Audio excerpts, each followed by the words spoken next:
Joining me now to discuss this, Greg Swenson from Republicans Overseas is with us. It was this time yesterday, Greg, we sat here wondering about this. So this is a victory, a Pyrrhic victory. What is it for Trump? Well, I think it's a victory for Trump. It's also a victory for democracy. I hate to use that phrase because the left seems to beat it to death. But, you know, look, trying to interfere with elections using the weaponized justice system is a mistake for both sides, not just for Trump and the right. In terms of Donald Trump, again, this is Greg and I had this conversation yesterday. All of this stuff does him no harm at all. It completely plays to his gallery. It plays to his base.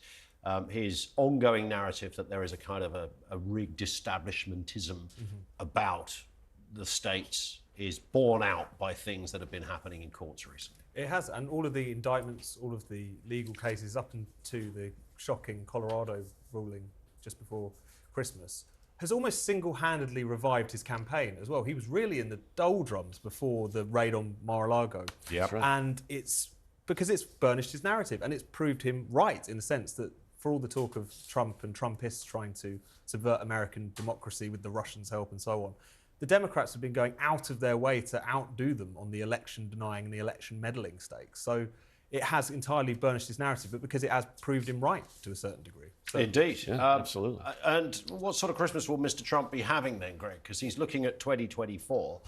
He's gotten, I think there's 91 kind of charges against him. I don't know how many of these he can surmount or get rid of between now and November. Probably not all of them. And that's the big question is, what if he gets a conviction or a handful of convictions, what does that do in the general election? It's obviously helping him in the primaries. I don't think a conviction will hurt him too much in the Republican primaries. But as Tom pointed out, you know, prior to the Mar-a-Lago raid, this is in the summer of 22, he was only up 9 over DeSantis. After the raid, up 39, right? And then he faded again during, you know, when DeSantis had the great midterm election, re-election. Trump faded. Then the indictments came along, and he went from being, you know, basically tied with Trump to you know, being down 50 as he is now. So I think it really continues to help him. He's perfectly set up now for the primaries with these indictments, with the mugshot, with the raid on Mar-a-Lago. Now the question is, what happens in the general? Do people get tired of it? He's still kind of maxing out at 47, 48%. That's on a good day. So the real issue is, can anyone else beat him besides Biden? I don't think Biden can beat him. But I think a generic Democrat is polling up around 8 over Trump right now. So this is the real question. What happens in the general election with these indictments and with potential convictions? But down to just keeping it onto the Republicans. I mean, what happened to Big Ron down there in Florida? It was all looking so good. It really was. You know, this man was, you know, he ticked all the boxes. Nobody could say he was a kind of, you know, a soft-leaning version of Trump. In many respects, he was more to the right of Trump. Definitely. He certainly, you know, was, you know, what many would call the full package of republicanism. Absolutely. I mean, he's more conservative than Trump. He's better at executing than Trump has ever been. And he has a real appeal to the populist wing of the party. The problem is a lot of those voters are very loyal to President Trump. And that's really been the challenge for DeSantis. But he was doing really well. And again, looking at the indictments, it's completely correlated to the change in support from moving from DeSantis to Trump. It all started with Alvin Bragg last April. Prior to that, it was DeSantis' campaign to lose. And it's really nothing that he's done. He hasn't really changed his views on anything. He hasn't really changed his campaign style. Whatever he's doing worked for him in Florida, and he won by 20 points in Florida, you know, a few months earlier. This is all about the indictments and about the weaponization of the justice system. And people are just really disappointed with what's happened on the left.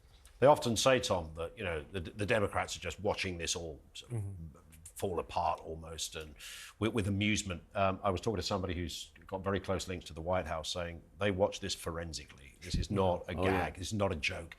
They're watching this like a game of chess at the moment because this is crucial what is happening here.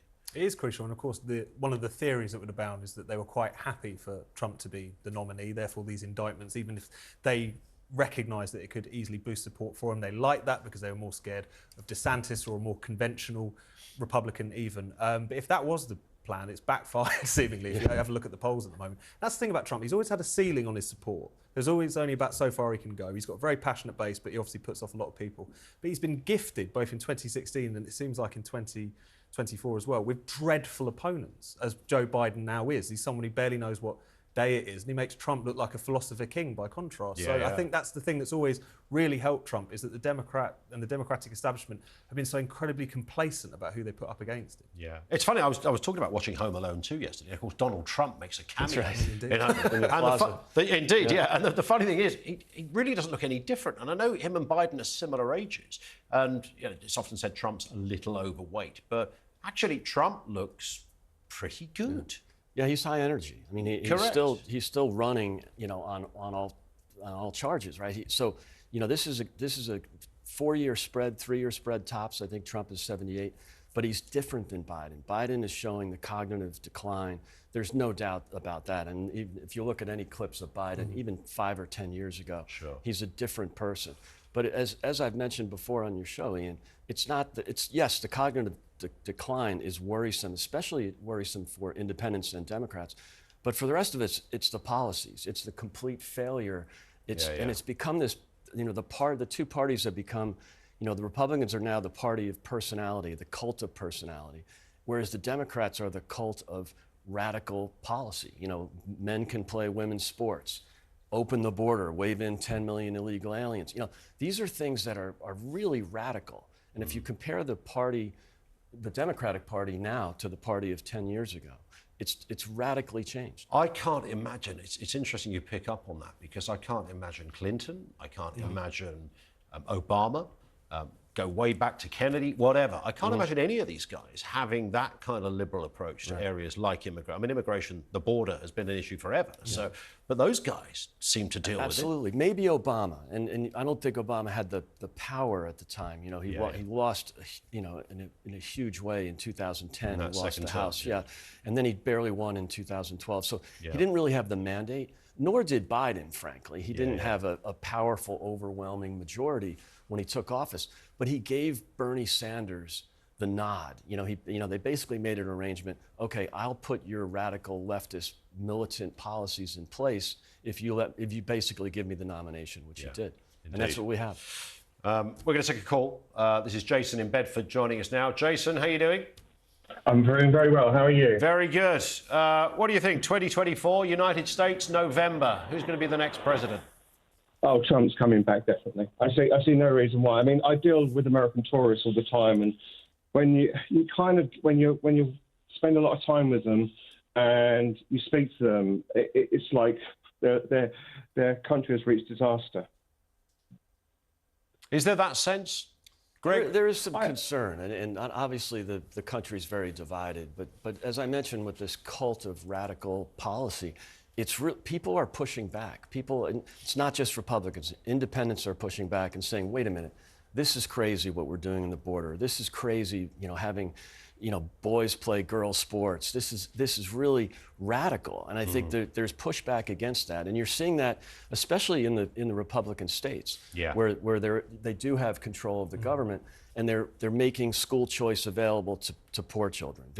So children in failing public schools have an option to opt out and go to a better school, whereas in the blue states, New York, California, Illinois, they really don't want the children to have that option. The teachers union, control the politicians. But you're seeing the pushback. This whole woke philosophy is being rejected.